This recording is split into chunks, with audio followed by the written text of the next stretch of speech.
Every time I think of spring, I think of the poem that she taught us. Spring has sprung, the grass is riz. I wonder where your father is.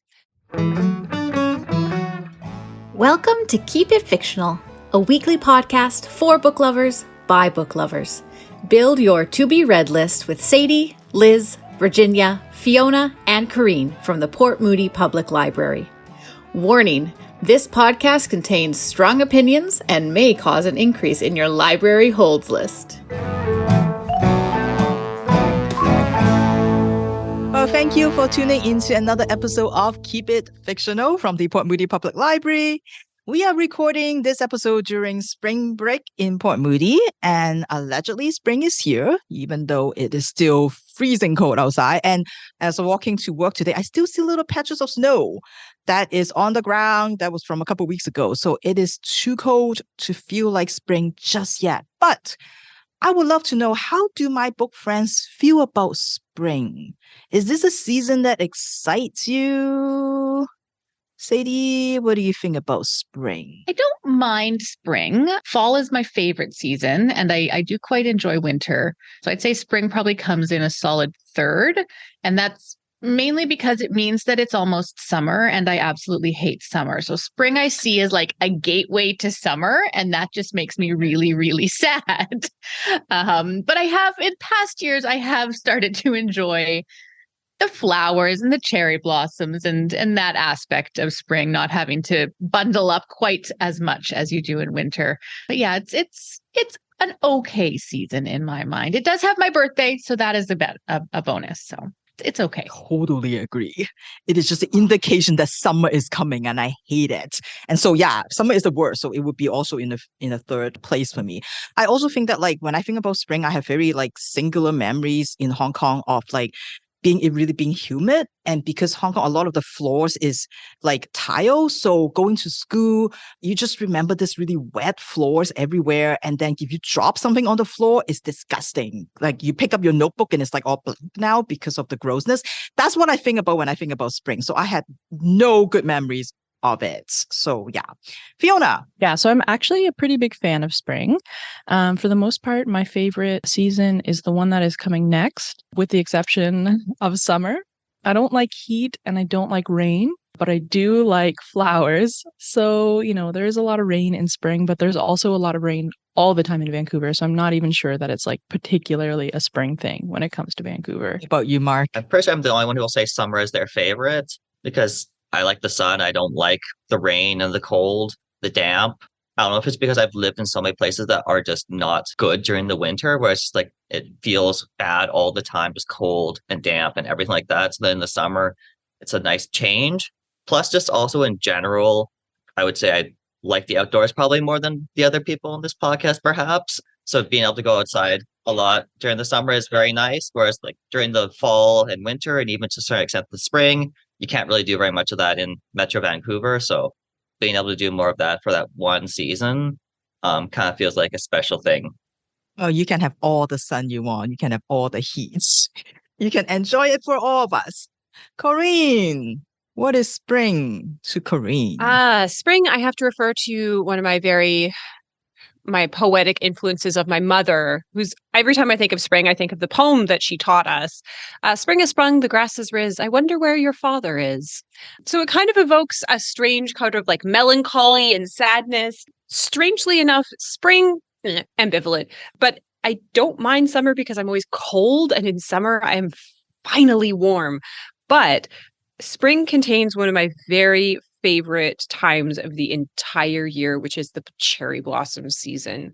I love cherry blossom season. I had never experienced anything like it until I came to Vancouver, and just like the explosion of color, and it makes you feel like transported into like a floating world, like for a brief amount of time, like it's magical.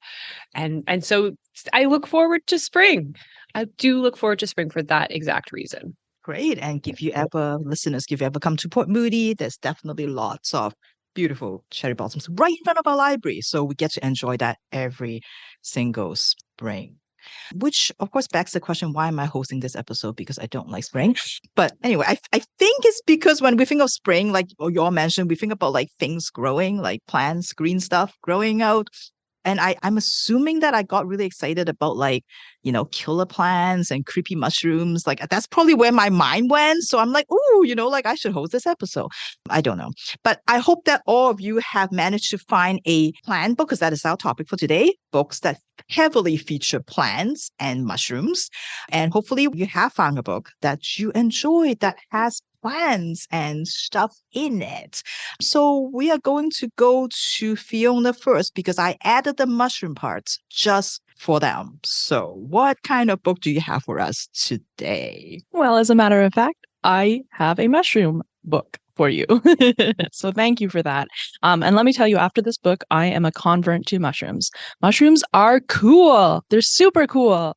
So I read Entangled Life, How Fungi Make Our Worlds, Change Our Minds, and Shape Our Futures by Merlin Sheldrake, which Merlin Sheldrake, what a name for a mushroom biologist. Merlin Sheldrake is a biologist, and I sort of saw this as sometimes when you're writing, they tell you to have two notebooks, one for your project and then one for your thoughts around your project. And it really felt like that. This is a biologist doing work in the field, but these are his thoughts about culture and philosophy and all of these other parts, which is my favorite kind of popular science book. I will say that when I love reading popular science, but I usually understand about 10 to 20% of it. I actually learn. And I'd say that was about what I learned from this was about 10%. The other stuff kind of went over my head. And there are still probably some mushroom and fungi basics that I'm not I haven't quite grasped. But the fact that is very macro and it was quite philosophical, I feel like I got a lot of that picture. And so, basically what he's writing about is how important fungi is to our world, and particularly mycelium. That's the little roots from the fungi. And the mushrooms themselves are actually just the fruiting bodies.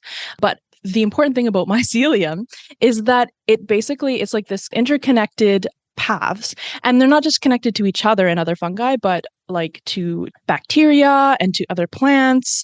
Kalynn, I think, has a bit of a fear of mushrooms. So I know that all of this talking is really upsetting her. And if you are also someone who is bothered by mushrooms, it's okay if you fast forward this part. If you are not, I definitely encourage you to convert to mushrooms because they are so cool. One of my favorite things that I learned in this is that lichen are actually this. Okay. Lichen. So we all know about symbiotic relationships, and this actually came originally from when they discovered that a lichen is a symbiotic relationship between an algae and a fungi. And they really sort of expanded the ideas around biology because it was this idea that not everything is fixed. And again, I don't have the vocabulary to explain that in a more specific way, but the fact that a fungi can basically that a lichen can configure itself in different ways because it's made up of more than one thing. It kind of, it changed this idea of us seeing things as very individual. And I think understanding that is key to fungi. Okay. I also really enjoyed the chapters. There's one on truffles. Okay, I'd die for the taste of truffles, and it did actually go into some of that about the farmers who they have these cases where a farmer might shoot somebody on their property because they're trying to steal their truffles, and how their weight is worth more than gold. So it's very kind of intense, this whole culture around truffles. And he actually does go into the field and learn about the dogs who smell the truffles and everything. It was really interesting, but also kind of made me realize that I just want to stay on the fringes. I just want to eat the truffles. I definitely don't want to grow the truffles or get into that whole dark side. It does go quite a lot into psychedelics. And I think that you probably don't spend your life learning about fungi unless you have some interest in psychedelics. So I do really appreciate that the author was able to both express their interest and fascination with that without getting too far into everybody should do an ayahuasca ceremony. But that was actually quite an interesting chapter. Like I said, it does go a lot into the history and sort of these polarizing moments in the history of biology where people were no, there's no way that fungi can be that complex. And then all of these discoveries throughout time. So it was a really nice balanced book. It does at times, about 3/4 of the way through, it dragged for me a little bit, but then it picked back up and really had a good flow to it. He talks a lot about his engagement with other people in the field and is able to kind of bring their voices into it. And again, I really appreciated that, just this sort of macro picture of, not just looking at a zoomed in idea of fungi, but this whole like culture of people who surround themselves with fungi, and yeast was also a big part of it, like brewers and stuff. And so this culture of people who are really dedicated to learning more about it. Oh, and also there's a great chapter on fabrication using mycelium. So all of these things that they can make out of it, which is pretty much anything that you can imagine. And I'm really excited to see in the future whether that takes off, whether we're all having mycelium leather and mycelium chairs and all of this stuff, or whether it turns out to be a little bit of a fad.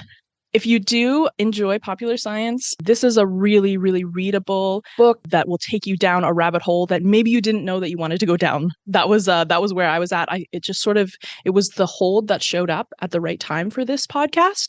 But I am really, really glad that it did. That is Entangled Life: How Fungi Make Our World, Change Our Minds, and Shape Our Futures by Merlin Sheldrake. Is there a chapter on the Smurfs? I don't think the Smurfs are ever mentioned. Well, then it's missing something clearly. Well, thank you for that. Very excited. I'm glad to see how excited you are about mushrooms. And I'm also not glad to see, but how grossed out some other book friends are about all the things that you have said, especially the term fruiting bodies. Oh, right.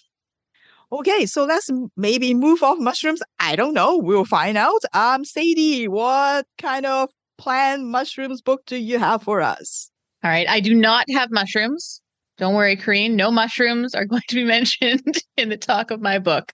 I have chosen a historical mystery that I stumbled upon because I saw that the sequel was coming out, and I read the description of the sequel and it looked interesting. And then I realized that it was not, in fact, the first book of the series. And while I buy second books, I do not start reading the second book, causing Karine a whole bunch of more struggles with that. So I went in search of the first book of the series, and that is A Botanist's Guide to Parties and Poison. So this book takes place in London in 1923, and it follows Saffron Everly. And Saffron Everly is a newly appointed research assistant. She is working for her mentor and fellow botanist, Dr. Maxwell, at the University College of London. This is a position that, as a woman, Saffron has had to fight for, and she continues to have to fight for both her research and herself to be taken seriously by pretty much everybody at the university, apart from maybe a couple people. Dr. Maxwell is one of them that has always believed in her. But Saffron loves botany. Saffron loves her research. Her father was a botanist before he died in World War I. And so Saffron has decided to dedicate her life to botany to carry on his vision and to carry on his love. So she is happy where she is, at least for now. She has ambitions to go farther, to do further research. And she just hopes that as a woman in the university, she will have that opportunity. So one night, Saffron is attending a dinner party. They're going to celebrate the university's expedition, a very large expedition to the Amazon. And this expedition is headed by Professor Dr. Henry, very enigmatic professor, loved by all of the women, even though he is married. His wife does not really appreciate that, as Saffron views at this dinner party as Dr. Henry is talking very closely with another woman. But this party goes on much in the usual way as these events do. There's some polite conversation. It's mingled with some salacious gossip. And it all ends with a lovely champagne toast to toast the expedition and wish everyone luck. They're setting off in a few weeks. So Saffron decides that after this toast, she is ready to go, but she would like to wish her hosts good night and to thank them for a lovely evening. So she heads over to them, and they are standing with Dr. Henry, the expedition leader, along with his wife and one of the financial backers of the expedition. Saffron is just about to wish her hosts good night when Mrs. Henry takes one final sip of champagne and promptly collapses to the ground, as you do. at these types of events. Being told that it must just be an allergic reaction to something that Mrs. Henry ate, Saffron does return home and goes into work the next day, not really expecting anything to be out of the ordinary. That's not the case, though. Shortly after Saffron arrives, so does a police detective, and the detective is there to question Dr. Maxwell. Before Saffron knows what's happening, Dr. Maxwell is being arrested for the attempted murder of Mrs. Henry, with the detectives claiming that a rare and very poisonous plant that Maxwell brought back from an expedition many, many years ago is what poisoned Mrs. Henry. It also comes out that Dr. Maxwell was seen having a very loud, very big argument with Dr. Henry after being told that he was not allowed to come on this new expedition. Saffron is shocked. Saffron doesn't really know what to do here. She does not believe the accusations against Dr. Maxwell, regardless of the argument that he had and this plant that's being claimed as the poison. Saffron knows Dr. Maxwell very well and knows that he would never, ever use his plants to poison anyone. So the only thing that Saffron can think to do is to figure out who the actual murderer is. Now, as a botanist and a researcher, she decides that the best place to start is with the plant itself. This plant she knows a little bit about, but not a lot. So she goes in search of Dr. Maxwell's research. The police has taken most of it, but she does find one notebook which outlines a test that was done many, many years ago to determine what this plant actually does when it is consumed. She wants to provide a bit more up-to-date and first-hand research. So logically, Saffron decides the best way to do this and to prove that the symptoms are not a match for Mrs. Henry's is to consume the plant herself. As a researcher, she's going to make note of all of the things that happened to her. She will then be able to take that to the police and show them, see, this is not what poisoned Mrs. Henry. So she sets about making a liquid that has the leaves steeped into it. She drinks the liquid and sets down in Maxwell's office to wait for what happens. Now, this is where her fellow researcher and biologist Alexander Ashton finds Saffron, as she is slowly losing the ability to use her limbs. She has been ready for this. She knows based on the notes that this could happen. There is also going to be a creeping blue line that's going to go up her body that's going to go in line with the paralysis. Once the blue line stops and starts to retreat, then she will get the use of her limbs back. Not really knowing what to do, wanting to call a doctor, but being talked out of it, Ashton decides that he has no choice but to sit there and wait with Saffron as she completes her experiment. Saffron is in fact correct. The lines disappear, her movement comes back, and she knows now for a fact that this is not what poisoned Mrs. Henry. So with the help of Alexander Ashton, Saffron sets out to try and figure out who the actual murderer is. So this is a very fun book. Saffron is a very single-minded, strong female protagonist. As you all know, I really like those kinds of characters. She's got a lot of character. She's got a lot of humor, but she also has some trauma in her past that she's able to bring into her character. Alexander Ashton as well is not just your typical kind of leading man love interest. He fought in the war and he's dealing with quite a bit of PTSD, comes up throughout this novel. The author also brings in themes of sexism and sexual harassment. Saffron is constantly having to fight, as I said, for her place at the university. She has been put into positions with the head of her department where she is being made out to look like someone who is trying to sleep her way to the top, which is not what has happened at all. And it is actually the opposite, where her university department head has been trying to harass her and assault her. So there's these underlying themes in this story, but on the top of it, it is a really kind of fun story where Saffron just kind of crawls around in gardens trying to find poisonous plants and takes poisons herself to try and figure out if they are in fact what has poisoned someone. So yeah, if you're looking for kind of a fun, more lighthearted historical mystery with a little bit of poisonous plants in it, then I would highly recommend A Botanist's Guide to Parties and Poisons by Kate Khavari. Thank you, Sadie. The things we do in the name of research, apparently. It sounds like a familiar setup, like, when you're describing it, but, it's nice to hear that they throw something different into it. And I just have to ask, Miss Corinne, a room would you rather be in? A room full of mushrooms or a room full of second book in series?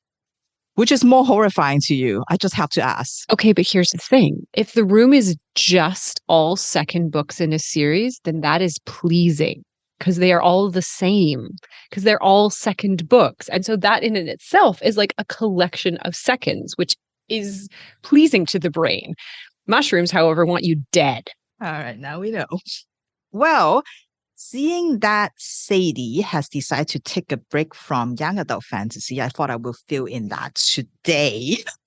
Just for today, I have got a young adult urban fantasy duology for you. Both books are out now. I know people are too shocked about what I'm reading today, apparently. So both of the books are out for this duology. The first book is called This Poison Heart, and the second book is called This Wicked Fate. And they are both by Kalynn Bayron. And Kalynn is the author of Cinderella is Dead. And her latest book just came out a couple of weeks ago, I think. It's called My Dear Henry, a Jekyll and Hyde remix. So as you can probably tell from the titles that she's big on doing retelling of familiar stories and folktales. And This Poison Heart, the book that we have today, is also a remix setting a Greek mythology story in our world. But I'm not going to tell you which mythology it is because I think it comes up sort of later in the book, so I don't want to spoil that for you. But I would assume that if a lawyer knock on your door and say, hey, actually a lawyer won't say hey, but a lawyer told you that a distant relative has passed away and they have left you everything. I would assume that this would be welcoming news. I mean, other than the part that somebody died, this is welcoming news and a pleasant surprise, probably. And that is how Briseis and her family felt when they were informed that Briseis' aunt, that she has never met, that she didn't even know existed, has passed away and has left her everything. And this everything included a giant family mansion and 40 acres of land in a town called Rhinebeck, which is about a 2-hour drive outside of New York, where they lived. So on the one hand, this is really good timing because everything is getting more and more expensive. Rents for their apartment, rents for their flower shop that Briseis' mothers own, everything is going up and they could really use the money. But on the other hand, Briseis is not really prepared for this and it's like not really sure how to deal with it or how to feel about it because Briseis is adopted and she has never really felt the urge to learn more about her birth family. This is something that she just never really feel like she needs to know. She knows that her mom is no longer alive, but that's kind of about it. So she's not really sure about this opportunity that she knows that she's going to get to go to the birth family home, which means there's going to be a lot of things that maybe that belongs to her birth family that and she just doesn't sure what she wants to do with this. And her moms have made it really clear to her it is entirely her decision. They will support whatever she wants to do. If she wants to just forget all about this, they will be happy to do that. If she wants to visit the house and see what that's like, they're also happy to go along. It's completely up to her. And so Briseis decides to do what she thinks is right for her family, which is to check out the house and see what it's like. The plan is to spend the summer there, and then at the end of the summer, they can decide, like, do they want to move there permanently? Do they like the town? They can figure it out then, but just to give it a chance. Like I mentioned, Briseis is not really particularly interested in her birth family or learning more about them, but she does want to find out why she can do what she can do. To say that Briseis has a green thumb is like a big understatement because Briseis can always make plants grow. This is a power that she seems to have. She remember even when she was really little, the first time this happened, she was like left in the room with a bunch of like potted plants. And then her mom was in the kitchen. And when she came to check in on Briseis, she found Briseis tangled up in all sorts of vines and things like that because she just made them grow without knowing how. And that's something that she can do. Give her a few minutes, give her a couple seeds, and then plants will just come up. not only that, plants tend to react to her presence. They respond to her feelings accordingly. So if she's walking down like a corridor of trees, and if you pay attention, you find the trees all kind of leaning towards her. Or if she's having a picnic outside, having a great time, you notice that the grass that she's sitting on gets a little greener. They feel a little fresher, like something changes. And Briseis tries to be really careful with herself and try to really keep her emotions in check because the city is, crowded. There's lots of people watching all the time. And she knows that this weird people out when they see that plants are moving and they don't really understand why. In fact, she's pretty sure that some of her friends or some would-be friends probably distance themselves when they notice that there's something strange going on. And that makes it really, really hard for her to make friends. And she also feels like she can't be herself. And she loves plants, like she tries her best to learn and read as much as she can about them. And that's kind of what she wants to study eventually. And she feels especially attracted to poisonous plants too. So she really wants to try to learn a little bit more. How come I can do this? And maybe to have a chance to experiment a little bit more about her powers, which is hard to do in the city, but not so hard when you have 40 acres of land that you can experiment with. So that is something that she's quite looking forward to, just to get maybe some clues. Maybe her birth family's house will give her some clues on why she has this power. And boy, does she find clues in the house. It's way more than she expected, but they bring in more questions than answers, definitely. The house being ginormous, has so many rooms, so many hallways, so many locked doors that she has to try to figure out, what's in all of them and what secrets do they hide. Also, the acres and acres of land, there's forests, there's woods, there's gardens within gardens. There's so many secret places. There's so many clues, but they're all one piece of the jigsaw puzzle, and she's trying to figure out what does it all mean. And there's so many things that she doesn't seem to understand. Her aunt has also left her free envelopes, and they contain these cryptic clues of things that she has to do in secret. So go find this and then go here and then do this and then open the second envelope. So it's she's being sent on a scavenger hunt to kind of try to figure out what is her aunt trying to tell her. As she's getting a bit more of an idea of what her birth family does, maybe some of it try to explain why she has this plant power, some of them doesn't really. She's getting a little more and more confused about sort of what is going on, and things just are not what they seem. But it's not just the family that has all the secrets. The town itself is also super secretive. It seems like everyone there she met, they're all hiding something, or they know about something that she doesn't, and they look at her in a weird way. And as more and more people find out that, a family has moved into that big mansion, they all come to visit. But it's not like your welcoming party that they come. They show up at the middle of the night. They just sort of stand under some trees staring at the house. And so when you're looking out from the window, when you hear noises, you find all these strangers sort of just standing there staring at you. And she just trying to figure what do you want? What do you people want from us? So that is something that she has to figure out. So definitely a book for readers who love family secrets, who love mysteries. And I think the other thing that is really nice about the book, maybe as an adult reading a young adult book, it is just so refreshing to see that the parents are present, that they are there. They're 100%. You know that they have Briseis back. She can always turn to her moms if she needs anything. It's just such a safe relationship. You know that she can tell her moms anything and they will be there for her. So that is quite nice to have. And of course, this is also a book if you like a little bit of romance, which I don't, but that's just me. But at least in the first book that I've read so far, it's more like an infatuation rather than a full-on romance. So I'm sure it will develop in the second book. So if you like that part in a teen young adult fantasy, then this is probably something that you can get behind. I would say the only complaint that I have is I felt the book rushed through a lot of things in the end. And everything was kind of a nice pace, you're building up. And so the tone at the end and the pacing, it's a little jarring. It was also weird because part of the ending is quite intense and it's a little bit more maybe horrifying and gruesome than I expected. And I wasn't preparing for that because the whole book wasn't like that. So it feels a little out of place. So I'm assuming that the next book will kind of maybe resolve some of that because it's a little strange right now, I find.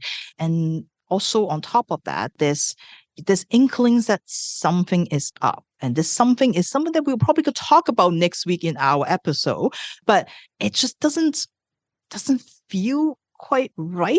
It's not really playing out the way I thought it would. So I think other than the ending, I think the rest of the book is a really good start of the story for anyone who loves magic, love mysteries, like I said. This is also a story that explores the idea of like who gets to tell a story, the myths that we have, the folktales, the fables, and history even. Who gets to tell them? Who gets to shape them so that they are being used to explain things, to justify maybe how the society or how the world is the way it is. And so it explores a little bit of that. And like many books these days, kind of take some of those familiar stories and try to look at it from a different point of view. So if that's the kind of sort of theme that you like to explore, then this would be also a great book. So check out this Poison Heart by Kalynn Bayron, the book one in a young adult duology. All right. So before we head into the other two books with Mark and Corinne, let's get to our existential question of the day. So my question for my book friends is, do you have a favorite, or you can also do least favorite or least favorite, plant or tree or flower or fungi or whatever? Mark. I think for me, it's much easier to name a least favorite than a favorite for plants. So I'm going to go with the Western skunk cabbage, which is like a very smelly cabbage that grows out in the wild. As from the name, you can kind of guess. Essentially, if you step on it, it starts making a bad smell. There's many of these like in parts of the lower mainland. If you go like off the trails and like some of the parks and places like that, these things do grow around here. So be prepared if you see these big yellow flowery blooming things. It's actually a very stinky plant. Fiona looks horrified. Yeah. And just like, I don't know. There's so many plants, and like I'm always alarmed that like I didn't know about that, but then also not, because there's so many plants, which is also my answer. I love plants a lot, but I don't have a green thumb. I'm not good at growing them or keeping them alive, but like ferns, ivy, daisies, I don't know, like they're all plants are good plants, but I'm going to have to go with Corinne and say that the very best are cherry blossoms. They're just otherworldly, like just amazing. Is that your answer too, Corinne? So I'm like a maximalist in life. So yes, if I had to choose a favorite tree, it's definitely cherry blossoms, because obviously, although plum blossoms coming in like a good second, unlike Fiona, I couldn't care less about plants.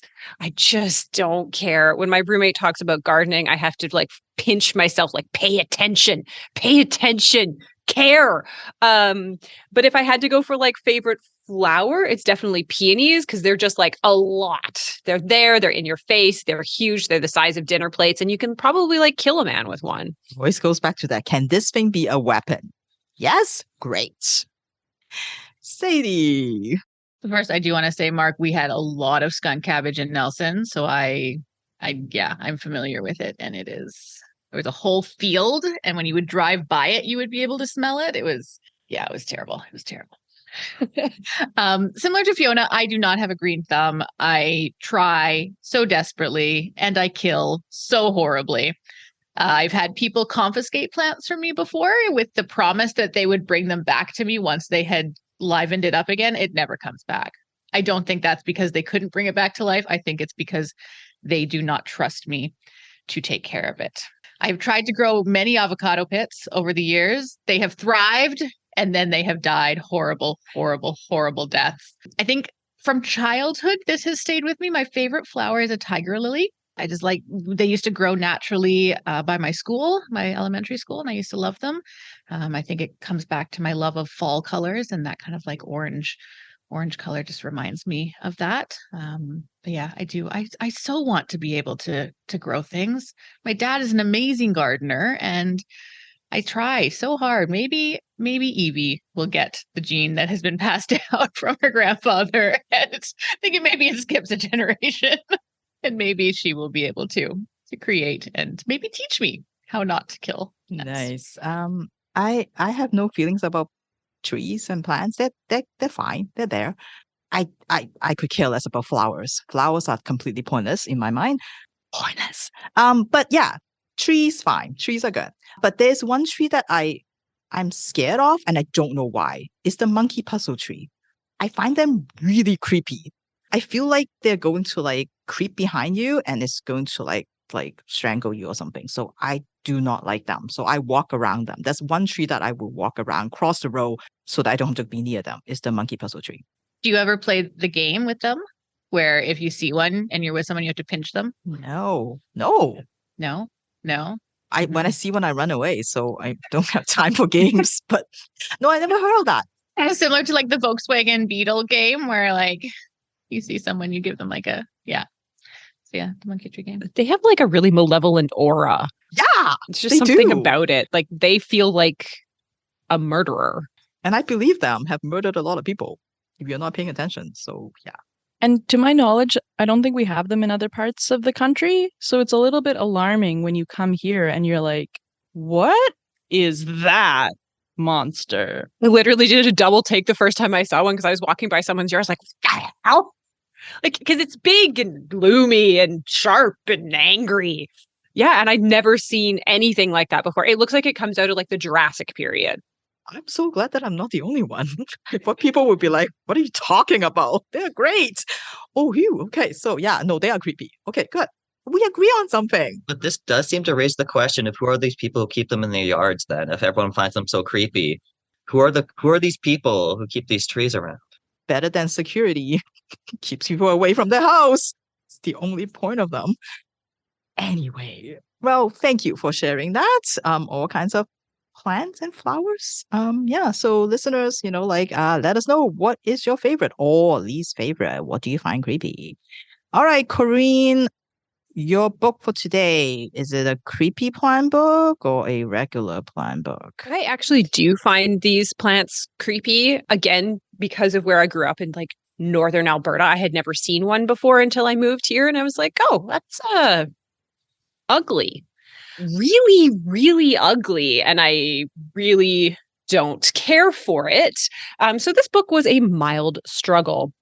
So in Sri Lanka, there is an orchid called the Kadupul flower. Sorry to all the orchid enthusiasts out there. I'm about to butcher some names. And this flower is so rare and fragile. It can only be grown there. It blooms at midnight and perishes by dawn. It has been described as priceless. Anyone who could clone this flower and share it with the world would be a millionaire several times over. I say this because the Shenzhen, non-Ke orchid sold for £160,000 for a flower. An ugly, ugly flower. So in 1994, someone with dreams of these millions named John LaRoche and 3 members of the Seminole tribe crept into the, and again, apologize, Fakahatchee Strand State Preserve in southern Florida, which is a nature reserve, crept in and started to poach ghost orchids. This is a very rare type of orchid that is only found in this particular area. And the real kicker with it is as soon as you take it out of that area, it dies. But John LaRoche is not daunted by that because he has a secret plan and/or formula where he's going to clone these ghost orchids and make himself and the Seminole tribe a lot of money. And by doing this, he will ensure the preservation of the ghost orchid because poaching will no longer be necessary. Does this sound like a wild plan? Yes. Does this story also take place in Florida? Also, yes.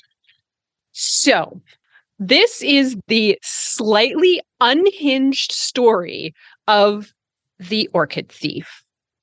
Our journalist, Susan Orlean, who recently wrote the library book that Liz raved about on the podcast, and I also have loved, follows the story of John LaRoche and also delves into the history and mystery. The mystery is mostly on my part. I don't understand why people pay money for them. The mystery of orchids. So John LaRoche believed that he had found some sort of loophole in the law that no one had thought of, in that Seminole First Nations people were not subject exactly to the same laws surrounding endangered species of everyone else. He believed this because the tribe chairman, James Billy, had shot a panther. Here's the line of logic we're going with, people. And LaRoche had a long history of being interested in collecting. He's a horticulturalist, but he has a string of, one could call them obsessions, something that he gets really, really into as a collector. Before it was fossils, but now he is obsessed with collecting orchids, flowers. They're flowers. He is obsessed with collecting orchids, the different types of them. He is having them sent off from different corners of the world to his greenhouse. And the ghost orchid becomes his entire world. This idea and project of being able to take this rare flower, clone it, make the money, and save it becomes his entire world. And he draws Susan Orlean into this obsession. John LaRoche believes that he is smarter than everyone else, even though he accidentally put a bunch of pesticide on an open wound and is dying from it. But he knows better than the government and every scientist that has ever been. And for some reason, people are willing to go with it. He convinces the Seminole tribe to build a giant greenhouse on their land with a huge laboratory in order to clone these flowers to make money. They just have to get the plants first, which they will have to do illegally, but it's fine. So orchids are a big business. I don't think I actually had any idea how much of a big business they were until I really read this book. Individual specimens or plants can go for hundreds of thousands of dollars. There are conventions that you can go to, and this is big money. And where there's big money, there's crime. And so orchid smuggling and theft, oh yeah, you heard that right, stealing a flower from someone else, is a thing. And not just a small isolated incident. It's a widespread phenomenon of stealing someone's plants because collectors are bananas. This book also delves into the fact that the history of orchids is the history of theft and colonialism. You wouldn't necessarily tie the idea of a single flower to this larger idea, but it is that. The history of orchid hunters is the history of rich white Europeans going into foreign territories and stealing their flowers, often in the process killing them. The orchid hunters would go into places like Peru, take all of the flowers, send them back in boxes, upon which all of these amazing specimens would die on the way there. They would open the box and find it full of dead flowers. In order to steal better, they started to develop more scientific understanding of how plants work. And oftentimes these orchid hunters would travel across the globe at great personal danger, many of them dying in the pursuit, and I cannot emphasize this enough, of flowers. Ugly, ugly flowers. And ladies weren't even allowed to look at them because they looked too much like lady parts. So it was only the men who were deemed responsible enough to look at these flowers and work with them. In addition, Orlean talks about the Fakahatchee Preserve and how that came to be and ties it into the history of Florida, which is, the butt of many jokes. And she kind of makes the case that for a reason, this particular area was only preserved because it was part of a scam real estate deal. At some point, they had this, it's swamp. It's the most terrifying place on the history of it's horrifying. She describes it as just like, and I don't like using this word, it's maybe even worse than fruiting bodies, but only just, it's a very fecund area full of all the plants and all the snakes and all of the bugs. It's an area where a surveyor in 1872, who was kind of meant to like take stock of this particular area, looked around and said, it is just a pond full of monstrous alligators. He got to 50 in one area and just stopped. It is a piece of land that some people went into and just started crying. When asked why, he just looked around and said it was too much. Too much. So this particular area of land was sold off to kind of clueless, thriving people in the north of the States, thinking that this would be a beautiful suburb. But of course, it's an untractable swampland full of death and sadness, and so no one can live there. So eventually, because it was deemed untamable, Gulf America just kind of gave it to the state, where they've been slowly buying it piece by piece from the people who were scammed to make this nature preserve. It is also the history of the Seminole tribe, who were pushed out of their original homelands further and further west by expansion by American pioneers and settlers, eventually being pushed here and there, and then ending up in southern Florida, which was considered deeply undesirable until it wasn't, until someone wanted something from that area. It is an amazing story of resilience of the Seminole people, who were the first again to look at what the government was offering them and use their own laws against them. They were some of the first people to set up casinos because they were exempt from the laws that related to what is deemed non-Indian land.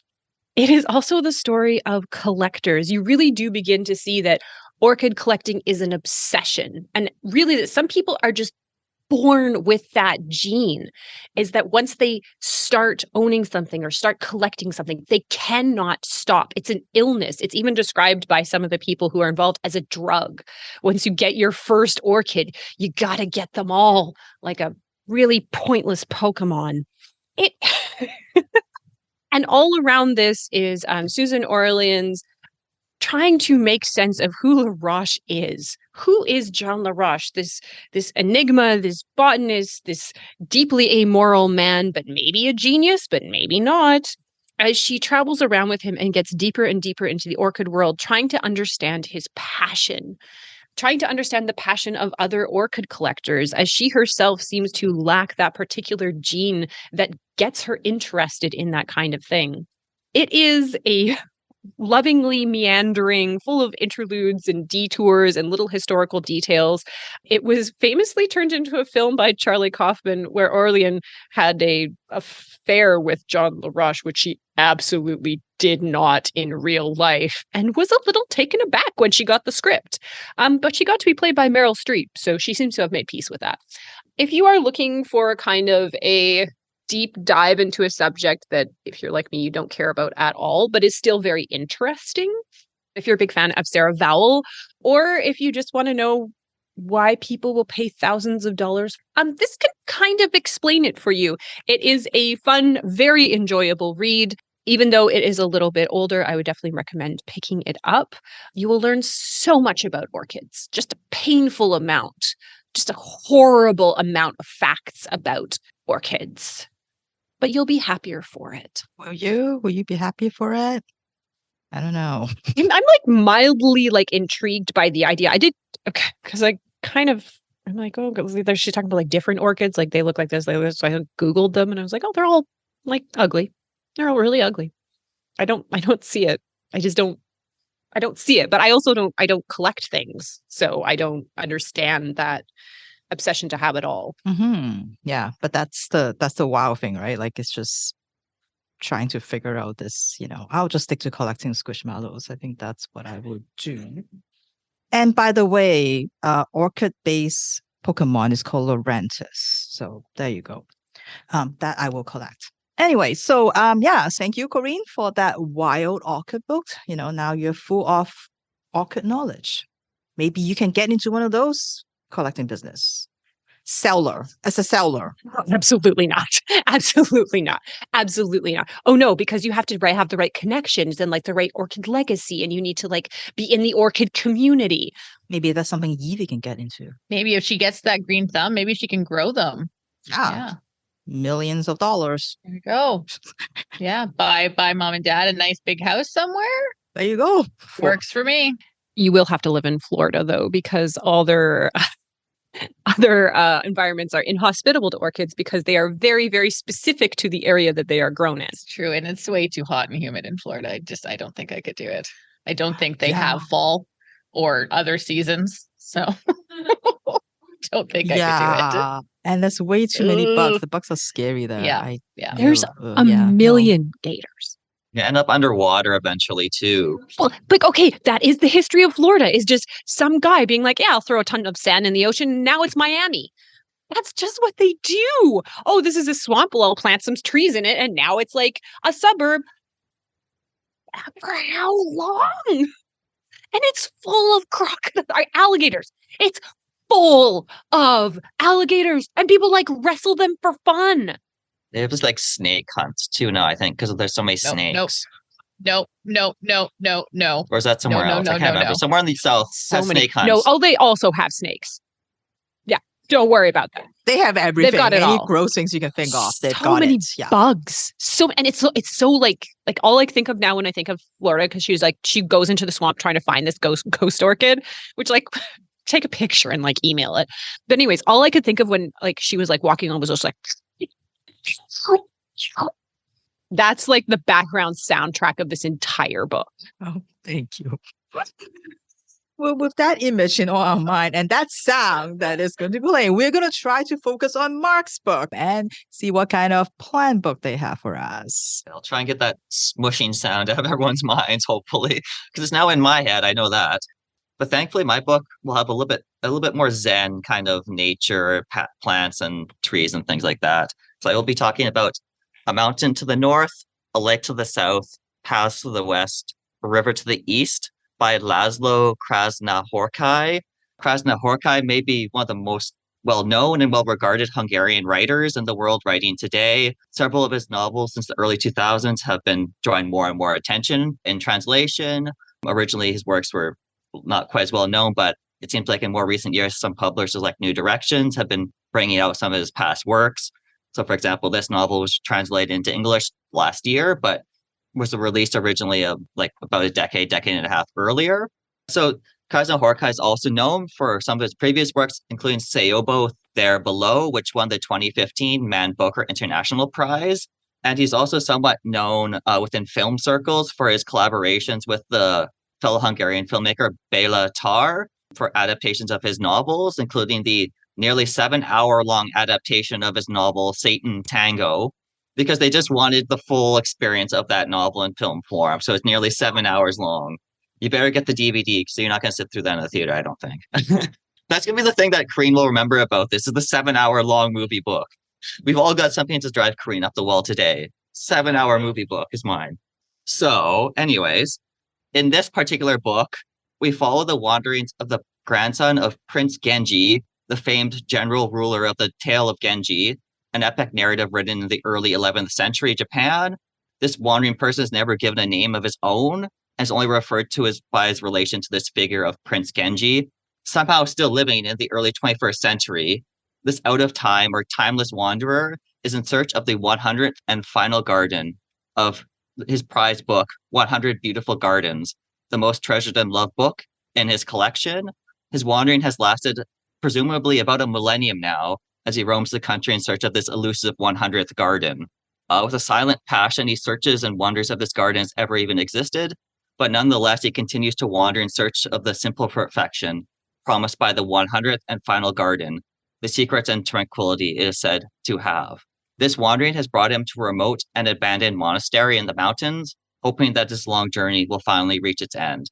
Upon arriving at the monastery, he feels a gentle breeze, like that of serenity itself, sort of swept across the grandson of Prince Genji's delicate body and constitution, like a gentle caress.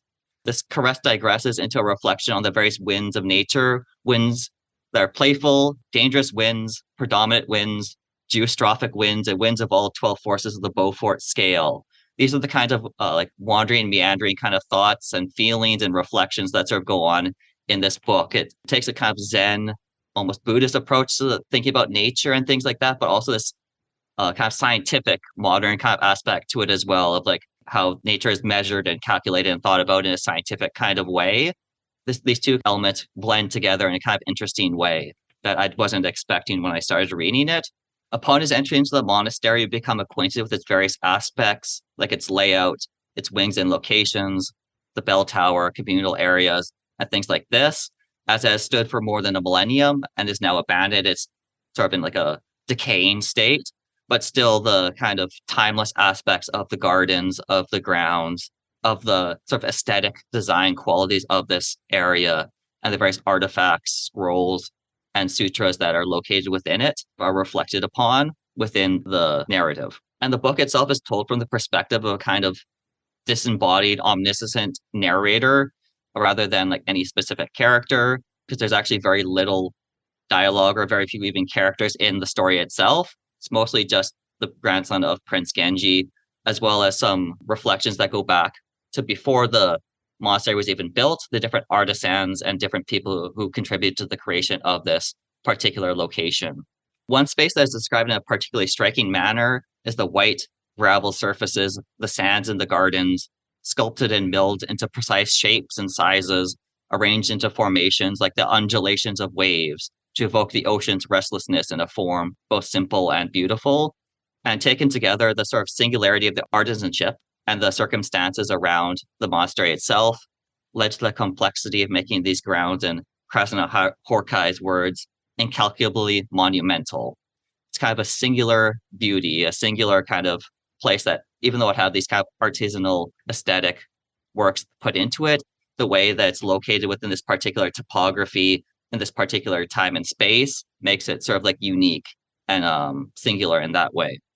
Basically, as he wanders through this particular monastery, our wanted protagonist is quite tired and frequently stops to rest. And in his rest, we're sort of transported back in time to stories and descriptions of the creation of the monastery and the different things that went into its creation. This includes the artisans who worked to create this place, the artifacts within it, the travels of the natural resources that went into creating it, and the meaning attached to this creation by various people over time.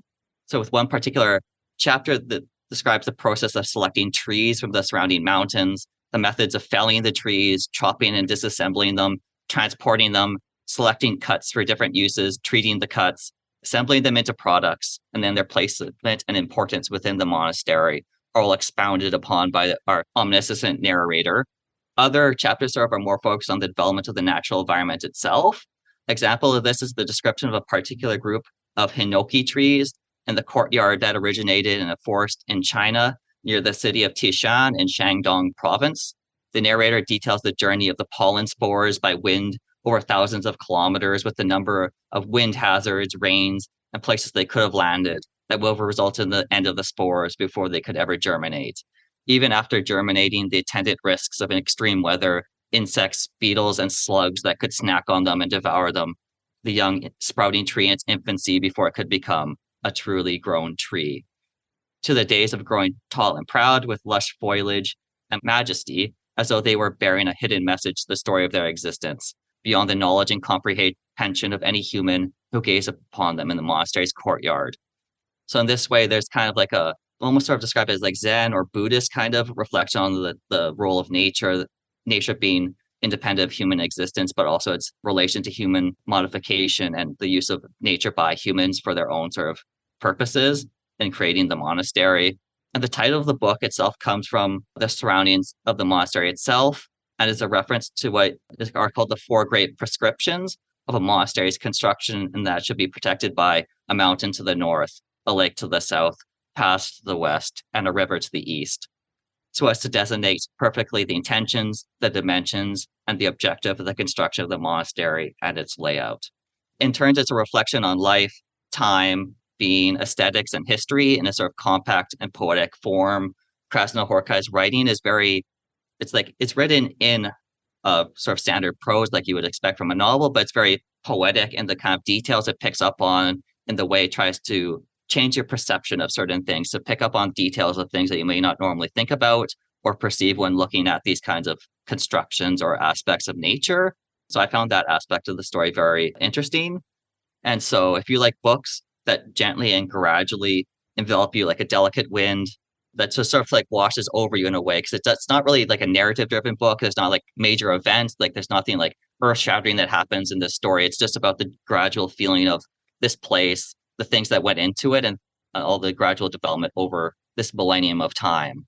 If you're a fan of atmospheric books or enjoy books that with a meticulous attention to detail, then you may also like A Mountain to the North, A Lake to the South, Pass to the West, and A River to the East by László Krasznahorkai. Thank you, Mark. It feels like a book that would be like a 7-hour book. I love that the review is like, well, nothing happens. It's more of like a vibe. But sometimes that's what you want, right? Like just, to be in there in the zone, that you feel that, philosophical musings that give you time to think and reflect. Doesn't have to be all plans that kill people. And someone might have some of those mushrooms from Fiona's book and then read this and just have like a transcendent experience, I think. Well, thank you everyone for bringing all kinds of plant, mushrooms, books to the episode today. Hope you will join us again next week for another episode. So have a great day and we'll see you again soon. Bye-bye. Thank you for listening. If you like our show, please tell a fellow book lover about it. You can find a list of all the books we discussed in our show notes. Join us next week for another fun book chat. Until then, keep it fictional.